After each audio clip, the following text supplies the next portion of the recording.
Hello class, welcome to study official. आज हम discuss करने वाले हैं अपने पहले chapter chemical reaction and equations का डिस्प्लेसमेंट रिएक्शंस। तो डिस्प्लेसमेंट रिएक्शन में देखिए क्या होता है, एक ऐसी रिएक्शन होती है जिसमें मोर रिएक्टिव जो हमारा एलिमेंट होता है, सब्सटेंस होता है, वो लेस रिएक्टिव को डिस्प्लेस कर देता है और उसके साथ मिलकर एक कंपाउंड बनाता है, एक सॉल्ट बनाता है। ठीक है, तो उस रिएक्शन को हम लोग बोलते हैं डिस्प्लेसमेंट रिएक्शन। यहाँ पे देखिए इसके जो एग्जांपल्स हैं, सारे एग्जांपल मैंने आपको एनसीईआरटी के बता रखे हैं। देखिए पहले एग्जांपल क्या है, जब आयरन आपको कॉपर सल्फेट से मिलता है तो क्या होता है, देखिए आयरन कॉपर सल्फेट से यहाँ रिएक्शन कर रहा है तो आयरन ज़्यादा रिएक्टिव होता है, यानी कि मोर रिएक्टिव होता है। कैसे मोर रिएक्टिव होता है, देखिए हमारे पास यहाँ पर एक एक्टिविटी सीरीज है, इसका नाम क्या है, पोटेशियम यानी कैटरीना ने कार मांगी ऑल्टोजेन फरारी।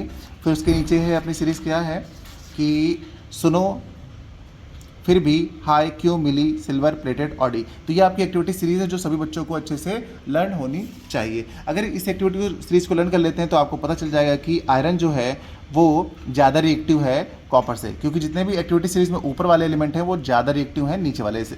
ठीक है, तो यहाँ पर देखिए आयरन ज़्यादा रिएक्टिव है तो आयरन क्या किया, कॉपर की जगह पे आ गया यहाँ पे और कॉपर को अकेला कर दिया। फिर अगली रिएक्शन देखिए हमारा जो जिंक एंड कॉपर सल्फेट है, तो यहाँ पर क्या है कि जिंक ज़्यादा रिएक्टिव है कॉपर सल्फेट से, तो जिंक ने कॉपर को हटा दिया और खुद उसकी जगह पर चला गया, तो बना लिया जिंक सल्फेट और कॉपर को अलग कर दिया। ठीक है, फिर अगला एग्जांपल है अपना लेड एंड कॉपर क्लोराइड। तो लेड का फॉर्मूला होता है Pb, कॉपर क्लोराइड का फॉर्मूला होता है CuCl2।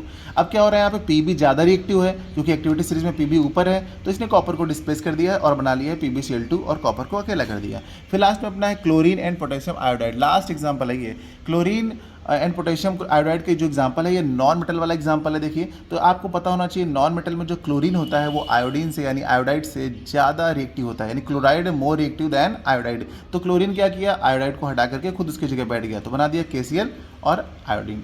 ठीक है, तो इस तरीके से अपनी केमिकल रिएक्शंस पूरी कंप्लीट होते हैं, डिस्प्लेसमेंट रिएक्शंस। उम्मीद करते हैं बच्चों समझ में आया होगा। अगर समझ में आया है तो अपने दोस्तों के साथ शेयर भी कीजिएगा। मिलते हैं अगली क्लास में नई रिएक्शन के साथ।